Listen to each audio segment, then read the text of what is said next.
Hi dear students, आपका स्वागत है। Class 11th maths chapter number 16 probability के क्वेश्चन सॉल्व कर रहे हैं।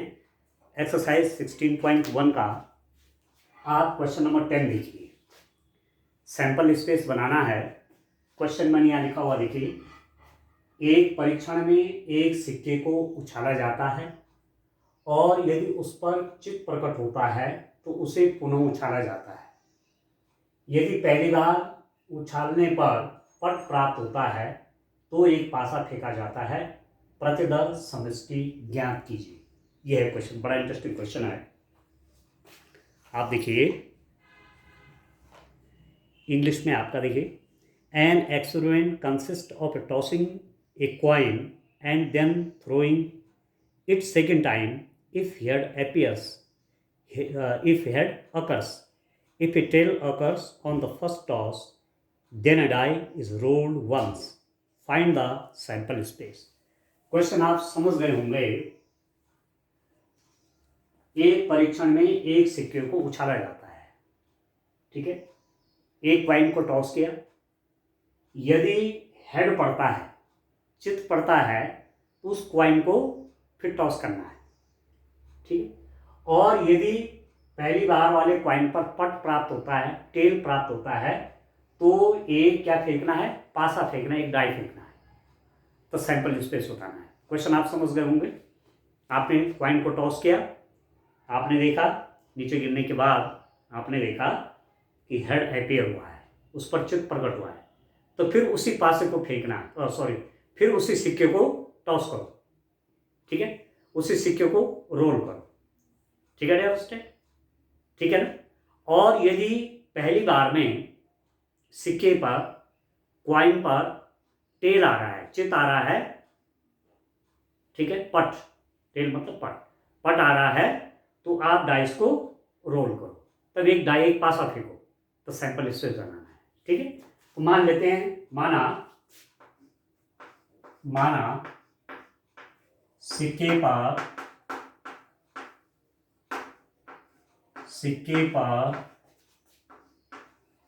चित आने को H और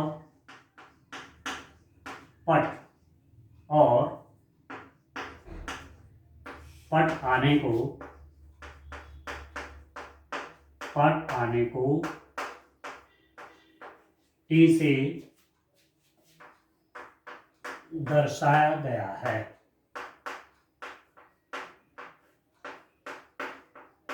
ठीक है। Let L shows head and T shows tail, ठीक है डियर। H आ रहा है तो हेड है, T आ रहा है तो टेल है। ये तो नॉर्मली यही है, पर चलो दिखा के देते हैं। तो प्रतिदर्श समष्टि क्या बनेगी? इन घटनाओं की प्रतिदर्श समष्टि क्या बनेगी? सैंपल स्पेस, ठीक है डियर स्टूडेंट। ऐसे दिखाते हैं। देखिए, मैं आपसे कह रहा था कि सैंपल स्पेस अपने आप में एक सेट होता है, ठीक है। प्रतिदर्श समष्टि भी क्या है, सेट है। और जितने टाइप की घटनाएं हो सकती हैं वो सारे प्रतिदर्श समष्टि के अंदर आते हैं, ठीक हो गया। अब क्या हुआ, परीक्षण में एक सिक्के को उछाला जाता है और यदि उस पर चित्त प्रकट होता है, ठीक है, ठीक है dear student. An experiment consist of tossing a coin and then throwing it second time if a head occur. यदि पासे पे हेड मिलता है, कॉइन को टॉस किया और हेड मिल गया, तो फिर दोबारा कॉइन को टॉस करना है। देखिए, कॉइन को एक बार टॉस किया और आपको दिखा हेड है, तो फिर उसी कॉइन को टॉस करो। तो दो बातें हो सकती हैं, ठीक है। दूसरे थ्रो में, दूसरे टॉस में दो बातें हो सकती हैं। या तो हेड गिरेगा दूसरी बार में, या तो दूसरी बार में टेल गिरेगा। पहली बार में तो हेड बोल ही रखा है कि हेड आया है, तो दूसरी बार में टेल गिरेगा, ये तो होगा डियर स्टूडेंट। फर्स्ट टाइम जब कॉइन को टॉस किया तो माना हेड मिला, यदि उस पर चित्त प्रकट होता है, if it shows head, head आता है तो फिर क्वाइन को टॉस करो। अब क्वाइन को टॉस करने में दो बातें हो सकती हैं, या तो हेड गिरेगा या टेल गिरेगा, ठीक है। परंतु डियर स्टूडेंट यदि ऐसा है कि फर्स्ट क्वाइन को जब टॉस किया हेड नहीं गिरा, क्या गिरा, टेल गिरा, टेल गिरा, ठीक है, पट आता है, टी आता है, तो क्या करना है, यदि पहली बार उछालने पर पट प्राप्त होता है, हो सकता है या तो हेड गिरेगा या टेल गिरेगा, हेड गिरेगा तो फिर दोबारा जब क्वाइन को टॉस किया तो ये स्थितियां होंगी, और यदि पहली बार में टेल शो हुआ है तो क्या करना है, एक बार पासा फेंका जाता है, तब आप क्या करो, डाई को रोल कर दो, पासा फेंको। अब पासा आपने फेंका, क्वाइन पे तो टेल आया हुआ है, उसके बाद आपने पासा फेंका, पासे पे क्या आ सकता है, ऊपर के सरफेस पे 1 आ सकता है, 2 आ सकता है, 3 आ सकता है, 4 आ सकता है, 5 आ सकता है और 6 आ सकता है, इतनी संभावना हो सकती है। क्वाइन पर तो टेल आया हुआ है, पर जब आपने डाई को रोल किया, पासा फेंका, तो उसके ऊपर के सरफेस पर क्या हो सकता है, या तो आपने देखा हेड है, सॉरी 1 है, या आपने देखा 2 है, या आपने देखा 3 है, या आपने देखा 4 है, या आपने देखा 5 है, या आपने देखा 6 है, तो T1 हो सकता है, या टेल तो है ही है, टेल तो फिक्स हो गया, ये तो क्वाइन का मैटर है कि क्वाइन पे टेल आया है। अब वेरी कौन करेगा, पासा, ठीक है, डाई, उस पर क्या क्या हो सकता है, 1 आ सकता है, 2 आ सकता है, 3 आ सकता है, 4 आ सकता है, 5 आ सकता है और 6 आ सकता है। बस ये तो सैंपल स्पेस बनेगा, ठीक है डियर स्टूडेंट, यही सैंपल स्पेस बन रहा है।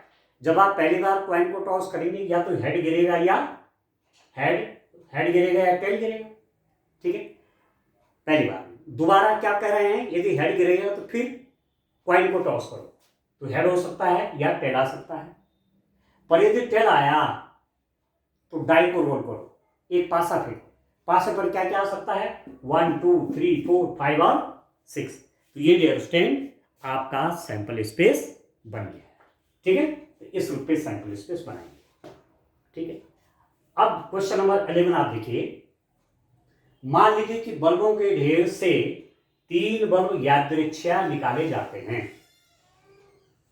प्रत्येक बल्ब को जांचा जाता है और उसे खराब डी या ठीक एन में वर्गीकृत करते हैं। इस परीक्षण का प्रतिदर्श समष्टि ज्ञात कीजिए। क्वेश्चन को ध्यान से देखेंगे, इंग्लिश में देखिए, suppose 3 bulbs are selected at random from a lot, each bulb is tested and classified as defective D and non-defective N. Write the sample space of this experiment. ठीक है, एक ढेर है बल्बों का, बल्बों का एक लॉट है, एक ढेर है, उससे कोई 3 बल्ब उठाए आपने, ठीक है, 3 बल्ब उठाए तो दो बातें हो सकती है, या तो बल्ब ठीक है या बल्ब ठीक नहीं है, या तो बल्ब ठीक है या बल्ब क्या खराब है, ठीक है।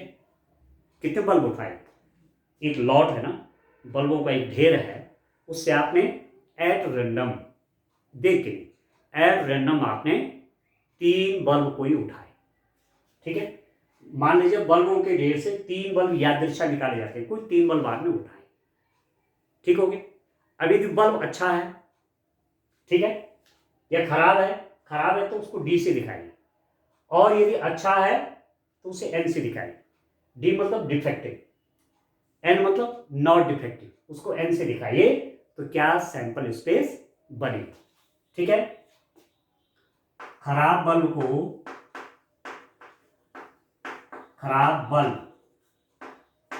डिफेक्टिव बल्ब को डी से और ठीक बल्ब को, ठीक bulb, not defective, not defective, ठीक बल्ब को एन से दर्शाया गया है, दर्शाया गया है। तीन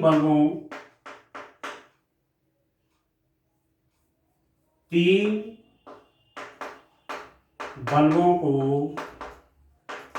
यादृच्छिया चुनने पर, यादृच्छिया चुनने पर प्रतिदर्श समष्टि, प्रतिदर्श समष्टि।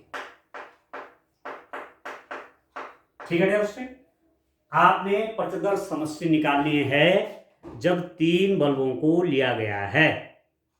ठीक है, sample space for this experiment,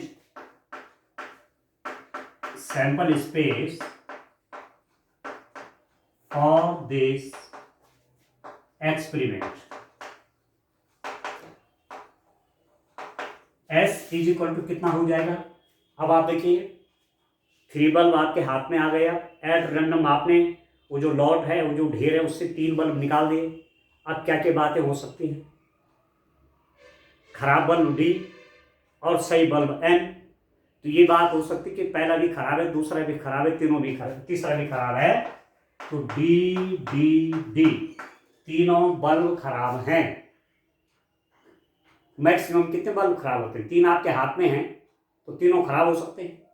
ठीक है, या दो खराब है, एक अच्छा है, पहला खराब, दूसरा खराब, तीसरा अच्छा। या पहला जो आपके हाथ में है वो खराब था, दूसरा सही था, तीसरा खराब था। या पहला खराब था, दूसरा सही था। अब देखो, खराब बल्ब, खराब बल्ब, खराब बल्ब, तीनों खराब हैं।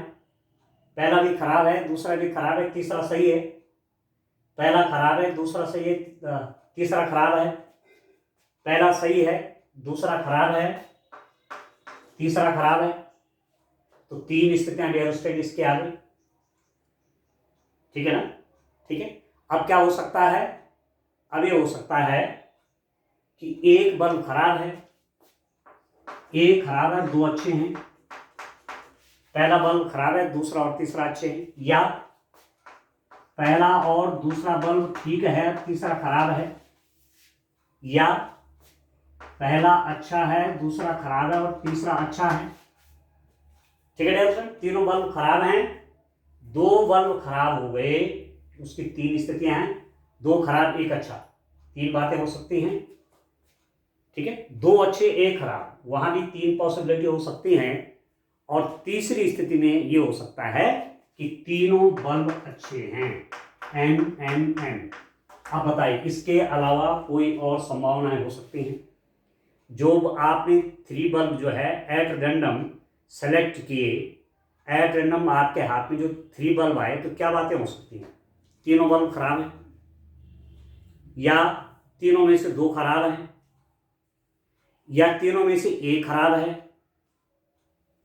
तीनों में से एक खराब है, या कोई खराब नहीं, मतलब तीनों अच्छे हैं। ये तो स्थितियां होंगी। अब तीनों खराब है तो डी खराब को हमने डी से दिखा रखा है। दो खराब है तो पहला खराब, दूसरा खराब, तीसरा अच्छा। या पहला खराब, दूसरा अच्छा, तीसरा खराब। या पहला अच्छा, दूसरा खराब, तीसरा खराब। ठीक है, या क्या हो सकता है, अब तीन बल्ब खराब, ये हो सकता है कि दो बल्ब खराब। अब एक बल्ब खराब होना, एक बल्ब डिफेक्टिव होने की भी तीन स्थितियां हो सकती हैं, defective, non defective, non defective, या non defective, non defective, defective, या non defective, defective, non defective. ठीक है, और ये हो सकता है कि कोई बल्ब खराब नहीं, मतलब तीनों बल्ब सही हैं, तो non defective, non defective, non defective. ठीक है डियर स्टूडेंट, तो इस रूप में आपने ये सैंपल स्पेस बनानी। ठीक है, चलिए अगला क्वेश्चन देखते हैं। आप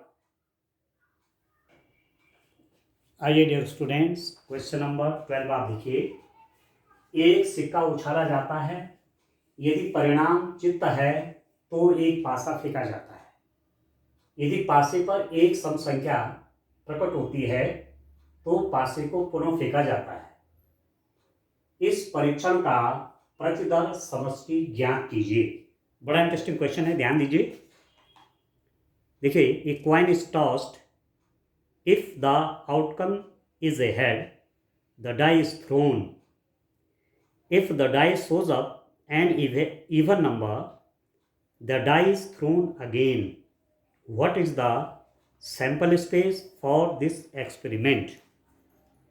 देखिए, बड़ा इंटरेस्टिंग क्वेश्चन है।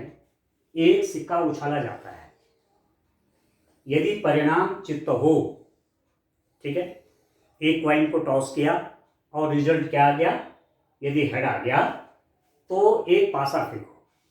ठीक है, आपने कॉइन को टॉस किया, आपने देखा हेड आया है, तो आप उसके बाद एक पासे को फेंकिए। पासे पे क्या आ सकता है, 1 2 3 4 5 6 आ सकता है।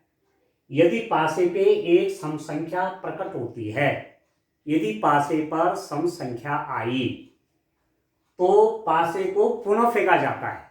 कितना इंटरेस्टिंग है, देखिए, समझ गए होंगे क्वेश्चन आप। एक कॉइन को टॉस किया, यदि टेल आ गया तो आगे कुछ नहीं, परंतु यदि हेड आ गया तब कहानी शुरू होती है। यदि हेड आ गया तो आप एक डाई को थ्रो करिए, एक पासे को फेंकिए। पासे पर क्या आ सकता है, 1 2 3 4 5 6 में से कुछ भी आ सकता है। पर यदि इवन नंबर आए तो फिर डाई फेंकिए, फिर पासा फेंकिए। तो 3 बातें हो गई। क्वाइन को टॉस करना, एक बार पासा फेंकना, 2 बार पासा फेंकना। ठीक है, अब आप देखिए, माना यहां पर देखिए,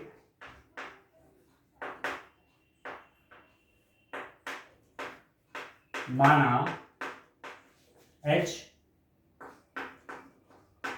चित और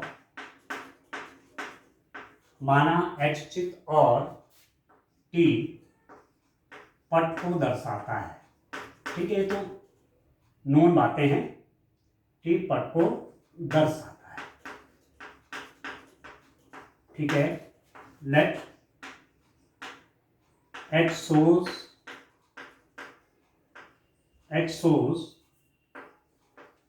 head and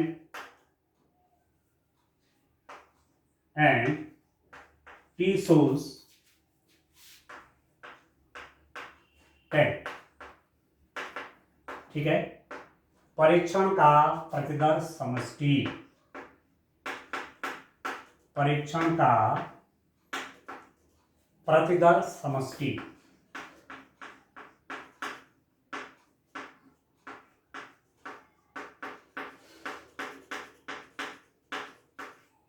sample space for this experiment. Sample space चाहिए आपको। What is the sample space for the experiment? Sample space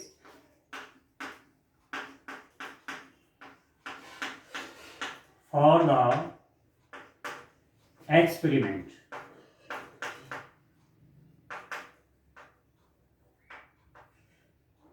ठीक है डियर स्टूडेंट, क्वेश्चन आप समझ गए होंगे। कॉइन को टॉस किया, यदि टेल आया तो कुछ नहीं करना है, यदि हेड आया तब कहानी शुरू होती है। यदि हेड आया तो आपने फिर क्या करना है, हेड आया तो आपने पासा फेंकना है, डाई को रोल करना है। तो डाई को रोल करना तो क्या आ सकता है, 1 2 3 4 5 6 आ सकता है। ठीक हो गया।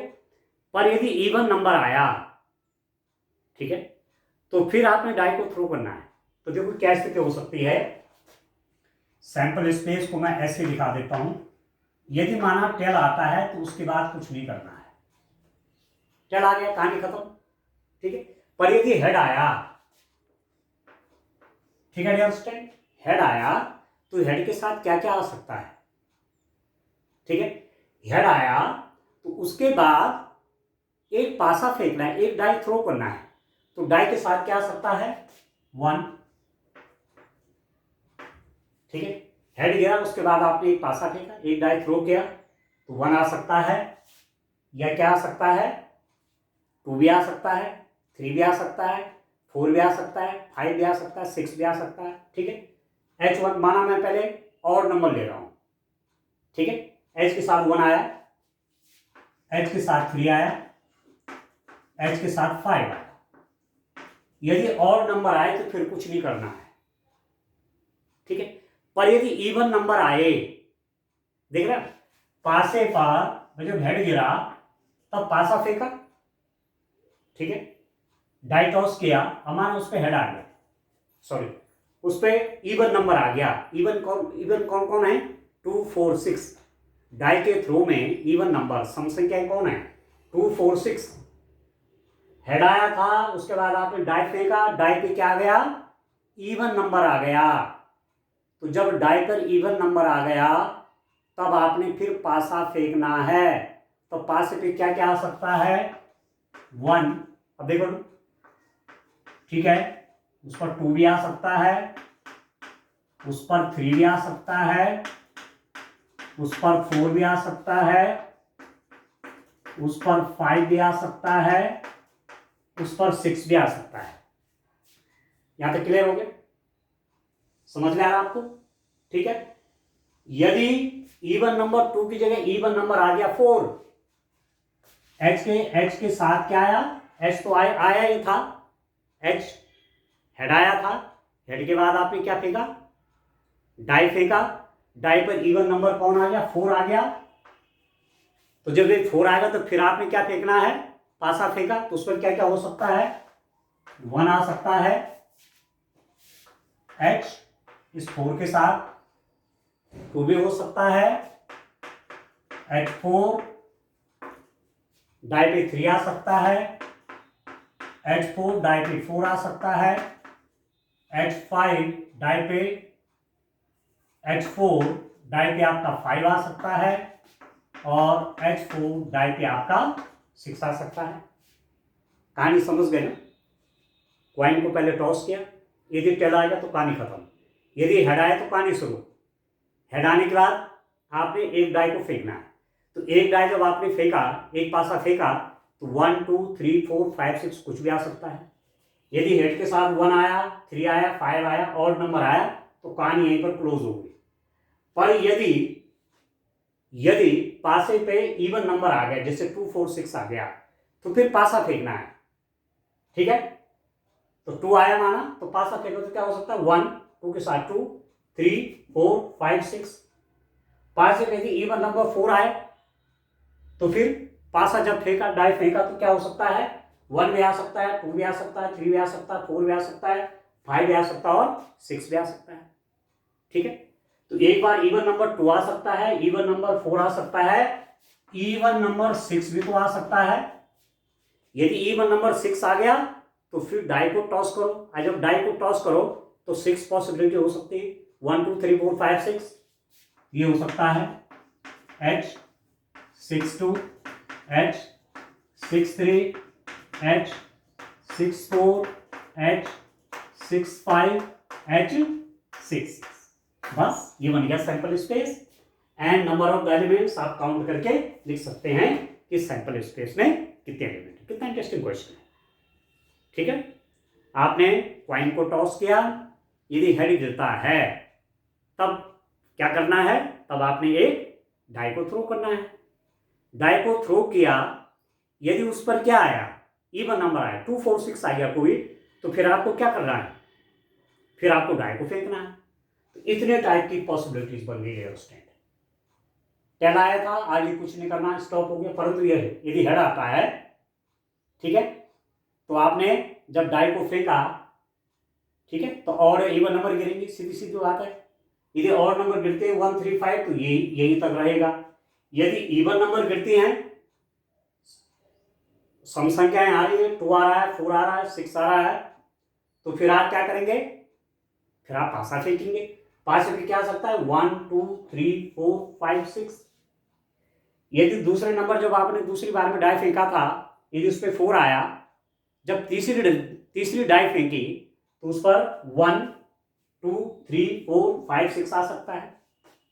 यदि दूसरी डाई पे जब दूसरी बार जब क्वाइन के बाद आपने डाई फेंका, पासा फेंका, मान उस पर 6 आया, इवन नंबर है, तो फिर एक बार फिर पासा फेंका, तो क्या हो सकता है उस पर 1 2 3 4 5 और 6। इस रूप में सैंपल स्पेस बनाना है। ठीक है, अब एक क्वेश्चन आप देखिए, कागज की 4 पर्चियों पर 1 2 3 और 4 अलग अलग लिखी गई हैं। एक कागज की पर्ची पे 1 लिखा, दूसरे पे 2 लिखा, तीसरे पे 3 लिखा, चौथे पे 4 लिखा। इन पर्चियों को एक डिब्बे में रख के भली भांति मिलाया गया है। वो पर्चियां एक डिब्बे में डाली और खूब हिला दी। ठीक है, एक व्यक्ति डिब्बे में से 2 पर्चियां एक के बाद दूसरी बिना प्रतिस्थापित किए निकालता है। इस परीक्षण का प्रतिदर्श समष्टि ज्ञात कीजिए। डिब्बे में जो 1 2 3 4 4 पर्चियां हैं, उसमें डिब्बे में कितनी पर्चियां हैं? 4, जिन पे एक पर्ची पे 1 लिखा है, दूसरे पे 2 लिखा है, तीसरे पे 3 लिखा है, चौथे पे 4 लिखा है। आपने ठीक से मिलाया। ठीक है, 2 पर्चियां निकालनी एक के बाद, एक पर्ची निकाली फिर उसको दोबारा वहां रखना है, तब दूसरी पर्ची निकाली। ये बड़ा इंटरेस्टिंग यहाँ पर ध्यान देने वाली बात है। तो क्या क्या प्रतिदर्श समष्टि बनेंगी? क्वेश्चन को मैं इंग्लिश में भी रीड कर लेता हूं। The numbers 1 2 3 and 4 are written separately on 4 slips of paper. The slips are put in a box and mixed thoroughly. A person draws 2 slips from the box, one after the other, without replacement. Describe the sample space for the experiment. ऐसी स्थिति में sample space बनाना है। तो यहां पर लिख देता हूं मैं। अब पूरी कहानी तो इसमें है, एक क्वेश्चन में लिख करके मैं सीधा सैंपल स्पेस बनाता हूं। परीक्षण का प्रतिदर्श समष्टि सैंपल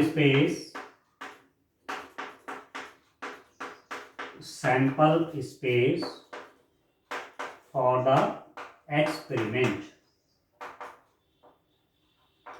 ठीक है स्टूडेंट, क्या होगा sample space? S is equal to, अब आप ध्यान दीजिए, वो जो 4 पर्चियां 4 कागज पे 4 पेपर के पीसेस पे 1 2 3 4 लिखा एक बॉक्स में डाल दी।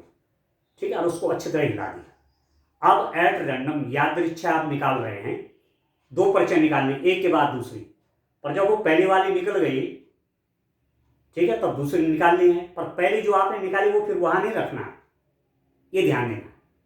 ठीक है, ठीक है ना। तो क्या क्या स्थितियां हो सकती हैं? तो अब आप देखिए, माना मेरे पास पहली बार में ही पहली पर्ची आ गई हाथ में, नंबर 1 वाली। ठीक है, तो इस नंबर 1 वाली जो पर्ची मेरे हाथ में अब आ गई, एट रैंडम मैंने वहां से निकाला, मेरे पास नंबर 1 की पर्ची आ गई। अब इसको वहां नहीं रखना है। अब वहां किस किस नंबर के हो गई? अब 2 नंबर की है, 3 नंबर की है, 4 नंबर की है, क्योंकि 1 नंबर का मेरे हाथ में है। विदाउट रिप्लेसमेंट की बात कर रहा है। दूसरी बात, बिना प्रतिस्थापित, ये वहां नहीं रखनी है। वहां रख देंगे तो फिर 1 आ सकता है, फिर ये चौथा जाएगा। ठीक है डियर स्टूडेंट, ठीक है। तब 1 1 की स्थिति नहीं है ना, क्योंकि 1 तो आपके हाथ में आ गया। अब आप उसके अंदर वो डिब्बे के अंदर जो पर्चियां हैं 2 3 4, उनमें से एक पर्ची निकालते हैं एट रैंडम। तो क्या क्या निकल सकता है 1 के साथ? 1 तो निकला हुआ ना हाथ में। फिर जब दूसरी पर्ची निकालेंगे तो 3 बातें हो सकती है, या तो 2 आएगा, या 3 आएगा, या 4 आएगा। 2 भी हो सकता है, 1 3 भी आ सकता है, और 1 4 भी आ सकता है। ठीक है, माना ये तो पर्ची नंबर 1 के साथ था, माना ऐसा नहीं हुआ। क्या हो सकता है? जब आपने पहली बार हाथ डाला तो नंबर 2 की पर्ची आ गई, जिसपे 2 लिखा हुआ है, 2 नंबर की आ गई।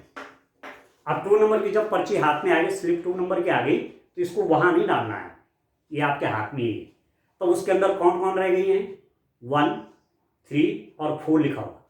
तो उनमें से एक निकालनी है। अब एक निकालने है मतलब 1 भी आपके हाथ में आ सकता है, 3 भी आ सकती है, और 4 भी आ सकती है। तो 2 के साथ 1 भी आ सकती है। दूसरी बार जब निकाल रहे हैं 2 के साथ 2 नहीं होगा, क्योंकि 2 तो हाथ में ही है। अब उसके अंदर 2 की पर्ची है ही नहीं है। कौन कौन है? 1 है, 3 और 5 है। तो 2 तो हमारे हाथ में है। 2 के साथ कौन कौन आ सकती है? 1 की पर्ची आ सकती है, 3 की आ सकती है, और 4 की पर्ची हाथ में आ सकती है। ठीक है, माना ऐसा भी नहीं हुआ, ऐसा भी नहीं हुआ, क्या हुआ कि पहली बार में नंबर 3 की पर्ची हाथ लग गई, नंबर थ्री की पर्ची आपके हाथ में आ गई। अब उसको वहां नहीं डालेंगे, एक दूसरी निकालेंगे। अब वहां कौन कौन रह गई, वहां 1 रह गई, 2 रह गई और 4 रह गई। तो 3 तो हाथ में आई हुई है, दूसरी बार निकालने पे क्या क्या आ सकती है, 1 की पर्ची आ सकती है, 2 की आ सकती है और 4 की आ सकती है। 3 की नहीं आएगी, 3 तो पहले हाथ में आया हुआ है, ठीक है। तो 3 के साथ 1 आ सकता है, ठीक है, 2 हो सकता है और 4 आ सकती है, ठीक। या क्या हो सकता है, पहली बार में 4 की पर्ची आ गई हाथ में, ठीक है, 4 वाली पर्ची हाथ में आ गई। अब इसको उस डिब्बे में नहीं डालना, अब उसमें कौन कौन नंबर की पर्ची रह गई, 1, 2 और 3, उनमें से एक निकालना यादृच्छा। तो क्या क्या हो सकता है, 1 भी आ सकती है, 2 भी आ सकती है और 3 भी आ सकती है। तो 4 के साथ 1 वाली पर्ची भी आ सकती है, तो 4 1, इस 4 के साथ वहां से 2 वाली पर्ची भी आ सकती है, तो 4 2 हो जाएगा। या इस 4 के साथ 3 नंबर वाली पर्ची भी आ सकती है, क्योंकि हमें तो सारी संभावनाएं लिखनी है ना, ठीक हो गया। तो माना पहली बार में 4 आया, तो 4 के साथ दूसरी बार में 1 आ सकता है, 4 के साथ में दूसरी बार में 2 आ सकता है, 4 के साथ दूसरी बार में 3 आ सकता है, 4 के साथ 4 नहीं आ सकता, क्योंकि 4 की पर्ची हाथ पे दोबारा उस डब्बे के अंदर नहीं रखी। तो इस रूप में डियर स्टूडेंट सैंपल स्पेस बन गया, ठीक है। कितना इंटरेस्टिंग है देखिए, तो आप ध्यान से समझ गए होंगे, ठीक है, ठीक है डियर स्टूडेंट। तो इस रूप में ये क्वेश्चन सॉल्व करने हैं। अभी इसमें 3 मोर क्वेश्चंस हैं, ठीक है ना, उनको उनके लिए नेक्स्ट लेक्चर जब भी करेंगे, ठीक है डियर स्टूडेंट, तो उन क्वेश्चंस को भी सॉल्व करेंगे। समझ में आ रहा है आपके, ठीक है ना, ठीक है डियर स्टूडेंट। क्वेश्चन नंबर कौन कौन सॉल्व किया आज हमने, क्वेश्चन नंबर हमने क्वेश्चन नंबर किया आज 10, 11, 12 और 13। अब इसमें 3 मोर क्वेश्चंस है, क्वेश्चन नंबर 14, 15 और 16, उनको नेक्स्ट लेक्चर में करेंगे। Thank you.